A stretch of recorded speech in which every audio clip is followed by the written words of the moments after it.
this is Chuck from Monocoque Metalworks. It's a proud day here because we have finished this early 61 flat floor roadster shell. We've been working on this for a few years and we built this shell from the ground up. We built it for a customer in Japan who has a 61 flat floor roadster, but I don't think that there's a lot of E-Types in Japan. I don't think there really ever were. And whatever the history of this car is, he has a complete 61 roadster that the entire driveline and all the suspension of the car is assembled into a Series 2 roadster shell.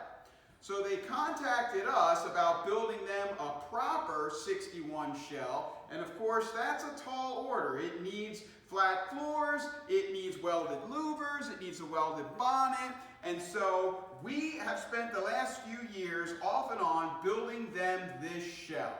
It is a combination of original panels, a few off-the-shelf pieces, a new old stock bulkhead that we dug up, but otherwise, about 80% of it are panels that Brent built here out of 4x8 sheets of steel.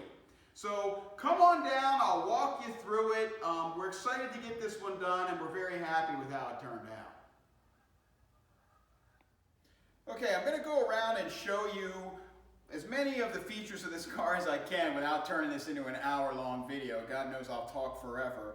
But one of the things that was one of the most difficult tasks on this car was getting the entire side lined up straight. And one thing that I think I learned in the process of doing that is that that's not how the cars were originally.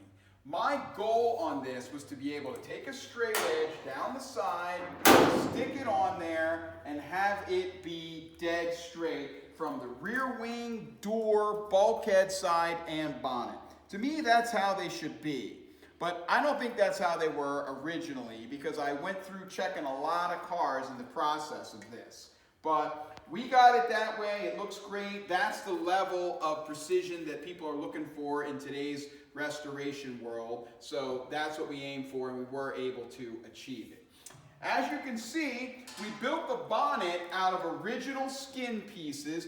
This panel here was actually a new old stock wing.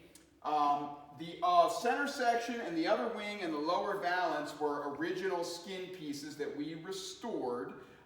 This was a little bit later 3/8 bonnet, and we put the original welded louver panels in. Come on over and take a look at these because these are a real find. These are original 61 panels. These are the real deal. They're very difficult to find. They're worth a fortune if you can get them. They're a little bit wider than the original louvers that were stamped in the later cars, and the profile is different as well. So these are originals there. I'm going to open up the bonnet. You'll see that I do have the latches installed because when you're fitting a bonnet, you have to have the latches installed. You might also notice I've got a center line drawn on the bonnet. Someday I will do a video giving away all of my secrets of how to properly fit a bonnet, but I'm not quite ready for that, and I wasn't ready to do it on this one. You'll notice that the inside is almost all new metal that we built here, but we do have an original center section. We've got the original louver panels. This wing is original. This is all new. These walls are new. You'll notice that the actual tube of the inner valance is an original piece. If you go back to our bonnet restoration videos, they'll show you how we always replace the wall, but we use an original tube piece there. One little 61 thing, this is turned this way instead of back the other way. You can see how you can see this seam. On the later cars, they turned it in. I'm not quite sure why. Maybe make it look a little nicer. And then you'll notice that this has these spot welded flanges. This is how a 61 bonnet was originally assembled. And we've talked about that before as well. This is the new hardware kit with the properly sized oval washers. It's all installed. I don't usually assemble and fit the bonnets in bare steel, but I had a lot of fitting work to do with this one, and just the way time worked out, I decided to do this one bare. It kind of looks neat that way. This is a set of new frame rails. We do not make frame rails. Many people have asked me to make them, but they are basically an entire business in themselves. One difficulty is that the tubing is a weird size. You can get 1-inch tubing. You can get 1.5-inch tubing. But what you can't get is tubing with any dimension that is 1.25 inches. And the frame rails are all made out of 1 by 1.25 and 1.25 by 1/2 down on the main tube. So if you're gonna make frame rails, you gotta order a ton of tubing. It has to be specially made, and like I said, it's its own whole thing. So we have the frame rails sent in from another supplier. There are 2 suppliers of frame rails in the world. They both work out all right. One I do prefer over the other. If you wanna know my opinion, you can call and ask. We did notice on this one, this paint was chipping away here. It looked like, I started scratching it with my fingernail. There was some kind of flux or something from the brazing on here, and all this paint flaked off. Just goes to show you that you've got to take the shipping primer off of this stuff before you go ahead and finish painting it. That's why we always ship all. I can see we're having trouble here with the orange thing. This is the safety strap. You've got to have this. Don't not put this on. You'll see that I've got it on, I've got it hooked, I've got an extra knot here. I have had customers, I've never done it myself, knock on wood, I'll knock at the end of the video, but I have had customers have the bonnet flip over backwards while they're restoring it. That is a bad scene. You gotta have the safety strap. So, that's the deal on the bonnet. If we go ahead and shut it again, and I'll come over there, I'll shut this side.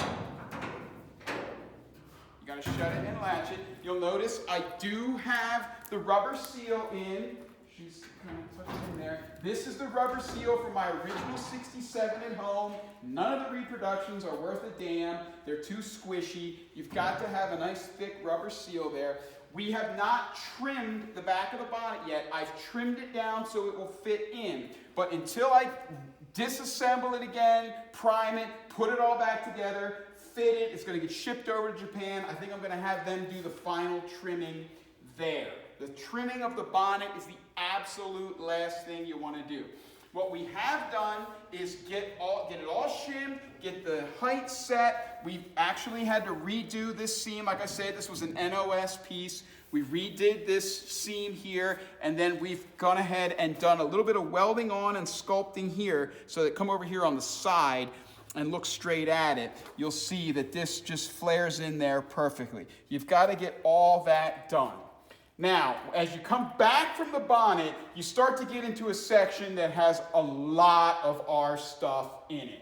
And when you look in this area, it's really an area of pride, I think it should be for Brent, who's behind the camera, because this is all new metal of ours. So we have our outer sills, which have the perfect shape. You got your bulkhead side panel, which has the perfect shape.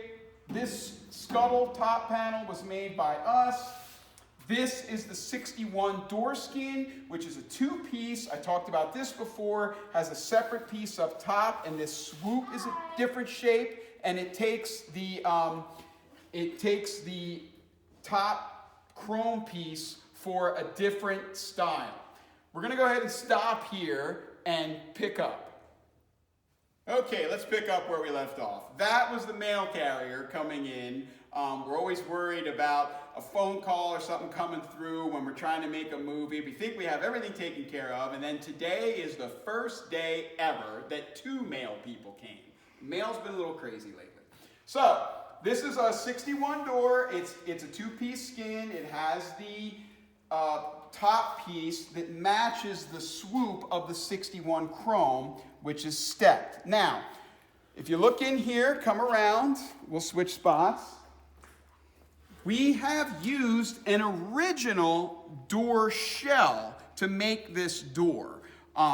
This is a piece where, again, we can make just about anything, but when you start to try to remake all of this, it's just hours and hours. So we've gone ahead and used an original shell. We did have to repair the bottom. You see there's a bottom repair piece there, and then this is our new skin.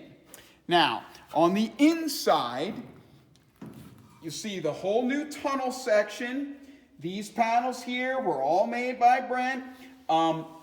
This is the 61 style on the right-hand side, where it does not have this little piece that we call the wedge, which actually gives extra clearance for the clutch slave fork. They figured out soon enough that as they adjusted the clutch fork, it started to hit the body. So there's a little panel in there. And then I always recommend people get the 4.2 panel because it's got an access hole for the starter bolts. Almost every 3.8 we ever see has a hole hacked in there. But because this is a 61, we're trying to make it real precise. We went ahead and made that exactly the way that it was. As I told you, you can see it's sandblasted. This is a new old stock bulkhead that we dug up for a 3.8. That was a really great find, and we decided to go ahead and use it for this car. These windshield posts are originals out of a Series 1 Roadster that I had upstairs in the attic. They were sandblasted and put in there. Our jigs do fill the whole cockpit. We do have a windshield jig, so these were matched up just right. Now, as you can see, this one is missing the little pad on the top that is brazed on the top for the chrome cap. As you do these cars, you just keep finding things as you go along that need to be done. And this needs to be completely disassembled, scuffed down, prepared for priming. So there'll be lots of little things that we find along the way, and we'll fix them up. Another thing was that I was going to show this NOS wing, even though it was really old and an excellent piece, it was not quite right in the headlamp opening, and you can see where the fit here is not quite right. We took an original piece of glass and determined that what was wrong was just this very top section of the wing. So Brent made me up this little piece. He made the little radius there perfect. Tomorrow I will cut this out and trim this down and weld that in so that it matches up there perfectly. And that's just the precise stuff that really makes it a great car in the end. You don't want your body shop filling that with filler. All right, so as we come back, we did use some off-the-shelf wings from another supplier. The overall shape was all right, but all of the edges end up being redone. And you can see where I've redone this and spot welded a piece in there. I had to redo this whole edge. This is our cap piece that we put in. All of these edges were redone to fit properly because we have jigs for all of this stuff, so we know exactly where this needs to go. We built the whole tail panel piece. Brent formed this up. We built this section around an original deck lid. This is a really nice original deck lid. It did have a luggage rack on it, and so this is another thing that I got to polish up. We're going to weld up and sand down those holes. You won't even see them. It'll look like they were never there. This is our tail panel. It's got the insert there for the boot lid latch. It's got all that. You've got all of the little pieces here that hold the taillights. All this little stuff is what takes lots and lots of time to get this all adjusted just right. You can see the panel over the IRS has all the cutouts in it for access. Lots and lots of metal in here. So what works out well for us is that when we're doing a project like this, we're using all of our own panels, and we are constantly fine-tuning the panels and making sure that they're perfect, that they fit our jigs, that they match other cars, and that they're going to work perfectly for your car at home. So as you can see, we are making about 75–80% of the car now for replacement pieces. We're very proud of this one, but it's still not 100% ours. We did use some NOS and original pieces where it made sense. And if you just kind of follow along with what we do here, you can get great results at home, and we are happy to help you out by supplying panels and, of course, free technical support. So thanks for watching. Give us a call for whatever you need, whether it's a 61 Roadster or a 71 Coupe. We can help you with the panels for both and everything in between.